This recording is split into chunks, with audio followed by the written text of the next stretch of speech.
નમસ્કાર, હું છું કલ્પેશ તાવિયા અને તમે જોઈ રહ્યા છો ખેડૂત કૃષિ મોલ યુટ્યુબ ચેનલ ઉપર ખેતીની વાતો.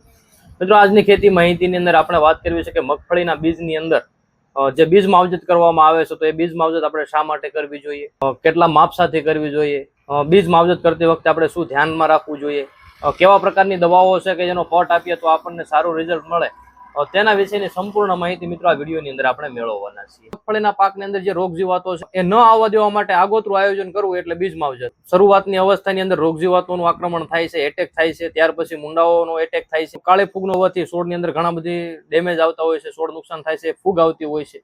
તો મિત્રો, પટ નો આપીએ તો આવા પ્રકારના આપણા પાકની અંદર નુકસાન આવતા હોય છે. એ ક્યાંક ને ક્યાંક એની અસર છે મિત્રો સીધી આપણા ઉત્પાદન ઉપર આવતી હોય છે. તો મિત્રો, આ બધાના નિવારણ માટે થઈ અને મિત્રો આપણે બિયારણની અંદર પટ આપવો જોઈએ, બીજ માવજત કરવી જોઈએ.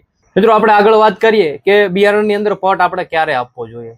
તો મિત્રો, જ્યારે પણ આપણે વાવણી સારો વરસાદ થઈ જાય, વાવણી કરવાની હોય અને વાવણીના અગાઉ ઓછામાં ઓછા 10 થી 12 કલાક અગાઉ જો જે છે બિયારણને જો પટ આપવામાં આવે તો મિત્રો સારા રિઝલ્ટો મળતા હોય છે. મિત્રો, આ જે પટ આપ્યો છે એ પટ આવવાથી મગફળીની અંદર જે શરૂઆતની અવસ્થા છે એની અંદર જે આપણે મોલો મસીનો ઉપદ્રવ રહેતો હોય છે તો એની સામે પણ આપણે રક્ષણ મેળવી શકીએ છીએ. ત્યાર પછી મુંડાના પ્રશ્નો રહેતા હોય, અન્ય જીવાતોના પ્રશ્ન રહેતા હોય કે પછી ફૂગના પ્રશ્નો રહેતા હોય તો એના નિવારણ માટે થઈ મગફળીના બિયારણની અંદર આપણે કરવી જોઈએ. મિત્રો, હવે આપણે આગળ વાત કરીએ કે બિયારણની અંદર પટ આપતી વખતે આપણે શું ધ્યાનમાં રાખવું જોઈએ. બિયારણની અંદર પટ આપો છો એ પટ છે મિત્રો પાવડર વાળો પટ છે, પાવડર યુક્ત પટ છે, તો એને મિત્રો ક્યારે પણ એ ભૂલ નથી કરવાની કે એને પાણીની અંદર ઓગાળીએ એ પાવડરને અને પછી આપણા બિયારણની અંદર પટ આપીએ. એવું મિત્રો આપણે ક્યારેય નથી કરવાનું, પરંતુ જે પાવડર છે એને સીધે સીધું આપણા દાણાની અંદર મિક્સ કરી અને ત્યાર પછી એને જંતુનાશક દવાઓનો મિત્રો પટ આપવાનો છે. ખેડૂત મિત્રો એ ખાસ ધ્યાનમાં રાખવું જોઈએ. મિત્રો, પટ આપ્યા પછી દાણાને સાયડાની અંદર સૂકવી અને એકદમ દાણો જે સુકાઈ જાય પછી જ એને આપણે બોરીની અંદર ભરવું જોઈએ. બિયારણની અંદર પટ આપવા માટે કેવી દવાઓનો ઉપયોગ કરવો જોઈએ એની વાત કરીએ એના પહેલા તમે હજુ સુધી અમારી યુટ્યુબ ચેનલ ખેડૂત કૃષિ મોલ છે એને મિત્રો તમે સબસ્ક્રાઇબ નથી કરી તો અમારી યુટ્યુબ ચેનલ ખેડૂત કૃષિ મોલને મિત્રો તમે સબસ્ક્રાઇબ કરી લેજો. હવે મિત્રો, આપણે આગળ વાત કરીએ કે બિયારણની અંદર કેવી દવાઓ છે કે કેવા પાવડરો છે કે એનો પટ આપીએ તો આપણને સારું રિઝલ્ટ મળે. તો મિત્રો, જેની અંદર આપણે વાત કરીએ તો સૌથી પહેલા જે છે ફૂગનાશક દવાનો પટ આપવાનો હોય છે, ત્યાર પછી જંતુનાશક દવાનો પટ આપવાનો હોય છે.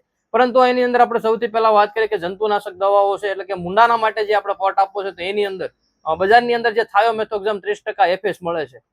જે તે કંપનીઓના માપ મિત્રો અલગ અલગ હોય છે એટલે જે પણ તમે કંપનીનું લેવાનો આગ્રહ રાખો છો તેના માપ અલગ હોય છે, ડોઝ અલગ હોય છે, એટલે એ ધ્યાનમાં રાખી અને પછી જ મિત્રો એનો તમારો ઉપયોગ કરવાનો છે. મિત્રો, આ 30% FS છે એ મુંડાના નિયંત્રણ માટે જંતુનાશક તરીકે મિત્રો આપણે એનો ઉપયોગ કરવાનો છે. ત્યાર પછી જો ફૂગનાશકની જો વાત કરીએ કે જેની અંદર આપણે કાર્બોક્સિન અને થાયરમ આવે છે એટલે કે જે બજારની અંદર મળતું જે વિટાવેક્સ છે એને 50 ગ્રામ પ્રતિ મણની અંદર રાખી અને જો પાવડર સીધો અંદર મિક્સ કરવામાં આવે બિયારની અંદર તો પણ ખૂબ સારા રિઝલ્ટો મળતા હોય છે. ત્યાર પછી મિત્રો કાર્બોક્સિન અને જે થાયરમ છે એ લિક્વિડની અંદર આવે છે જે બજારની અંદર યુપીએલ કંપનીનું જે પ્રોવેક્સ નામથી આવે છે 50 ml પ્રતિ મણની અંદર રાખી અને જો આપણે બિયારણની અંદર પટ આપવામાં આવે તો ખૂબ સારા રિઝલ્ટો મળતા હોય છે. ત્યાર પછી આગળ એક બીજી દવાની વાત કરીએ કે જેની અંદર આપણે BASF કંપનીનું સિસ્ટિવા આવે છે. ફૂગનાશક તરીકે 20 ml પણ બિયારણની અંદર મિત્રો એનો પટ આપવામાં આવતો પણ ખૂબ સારા રિઝલ્ટો મળતા હોય છે.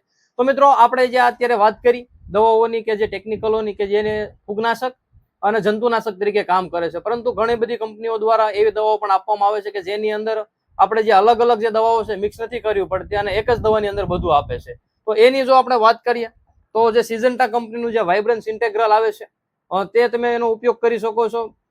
એક મણની અંદર 40 થી 50 ml પ્રતિ મણની અંદર રાખી અને જો બિયારણની અંદર પટ આપવામાં આવે તો મિત્રો ખૂબ સારા રિઝલ્ટો મળતા હોય છે. ત્યાર પછી જીએસપી કંપનીનું PCT 410 આવે છે. એનો પણ મિત્રો તમે એક મણની અંદર 70 થી 80 ml રાખી અને એક મણની અંદર બિયારણને મિત્રો પટ આપી શકો છો, એના પણ ખૂબ સારા રિઝલ્ટો મળે છે. ત્યાર પછી બાયર કંપનીનું એવરગોલ અને ગૌસો આવે છે, એનો પણ મિત્રો તમે ઉપયોગ કરી શકો છો, એના પણ ખૂબ સારા રિઝલ્ટો બિયારણની અંદર છે. મિત્રો, આના સિવાય પણ બજારની અંદર ઘણી બધી અલગ અલગ કંપનીઓની જે દવાઓ છે એ દવાઓ મળે છે અને એના પણ ખૂબ સારા રિઝલ્ટો બિયારણની અંદર પટ આપવામાં હોય છે.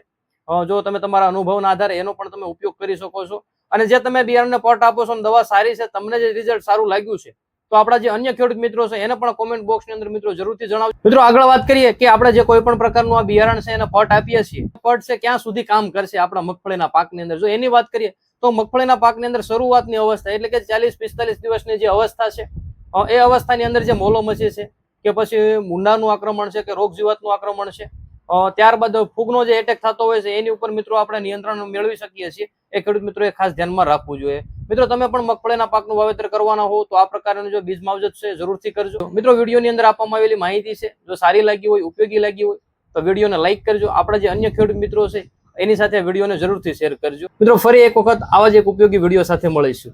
ધન્યવાદ.